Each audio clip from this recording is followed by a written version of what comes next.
জয় কংস মহারাজଙ୍କର জয়। উপস্থিত ଥିବା ସମସ୍ତ ଜନସାଧାରଣ ଏବଂ ଡ୍ରାଇଭର ବନ୍ଧୁ ଏବଂ ଆମର ମଞ୍ଚର କଳାକାର ବନ୍ଧୁ ସମସ୍ତଙ୍କୁ ମୋ ତରଫରୁ ହାର୍ଦ୍ଦିକ ଅଭିନନ୍ଦନ ନମସ୍କାର ଜଣାଉଛି।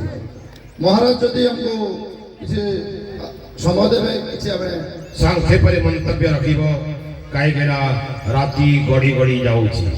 ବେଶୀ କିଛି କହିବା ପାଇଁ ସମୟ ନାହିଁ। ଓଡ଼ିଶା ଡ୍ରାଇଭର ମହାସଂଘ କେବଳ ଡ୍ରାଇଭର ଭାଇମାନଙ୍କ ପାଇଁ କାମ କରୁନାହାନ୍ତି।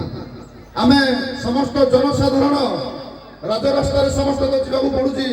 ଆମେ ସମସ୍ତ ଡ୍ରାଇଭର ଭାଇମାନଙ୍କୁ ଇଏ ନିର୍ଦ୍ଦେଶ ଦେଇଛୁ ଯେ କୌଣସି ଭାଇ ଯଦି ରାଜରାସ୍ତାରେ କାର ହଉ ବାଇକ୍ ହଉ କୌଣସି ଜାଗାରେ ଦୁର୍ଘଟଣା ହଉ କିମ୍ବା କୌଣସି ଅସୁବିଧାର ସମ୍ମୁଖୀନ ହୁଅନ୍ତୁ ଆମ ଭାଇମାନେ ନିହାତି ସହଯୋଗ କରିବେ। ସେଥିପାଇଁ ଆମେ ସମସ୍ତ ଭାଇମାନଙ୍କୁ ସବୁବେଳେ ସଚେତନ କରୁଛୁ ଯେ ଜନସାଧାରଣଙ୍କର ସବୁବେଳେ ଆମେ କାମରେ କରୁଛୁ, ଆଗକୁ ମଧ୍ୟ କରିବୁ। ଏତେ ବଡ଼ କରୋନାରେ ଆପଣମାନେ ଦେଖିଥିବେ ସମସ୍ତେ ଘରେ ଥିଲେ କିନ୍ତୁ ଡ୍ରାଇଭର ଭାଇମାନେ ଡ୍ୟୁଟିରୁ ଘରକୁ ଯାଇନାହାନ୍ତି, ସମସ୍ତେ ଡ୍ୟୁଟି କରିଛନ୍ତି।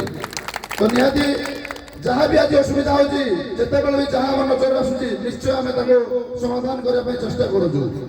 ଆଉ ନିହାତି ଆଜି କୋଲଣ୍ଡାର ଯୋଉ ଆମକୁ ନିମନ୍ତ୍ରଣ କରି ଡାକିଛନ୍ତି ନିହାତି ଆମେ ସମସ୍ତଙ୍କୁ ଧନ୍ୟବାଦ ଦେବୁ। ଆଉ ଅଜୟ ଭାଇ ତ ସବୁ କିଛି କହିଲେ, ଯାହା ହଉ ସମସ୍ତ ଆଜି ଆମକୁ ଡ୍ରାଇଭର ଭାଇମାନଙ୍କୁ ମଞ୍ଚରେ ସ୍ଥାନ ଦେଇଥିବାରୁ ଆମେ ଆମ ତରଫରୁ ବହୁତ ବହୁତ ଧନ୍ୟବାଦ। ଧନ୍ୟବାଦ। ଉତ୍ତମ ମନ୍ତବ୍ୟ ରଖି ରାଜେନ୍ଦ୍ର ବାରୀ ଆସନ ଅଳଙ୍କୃତ କରନ୍ତୁ।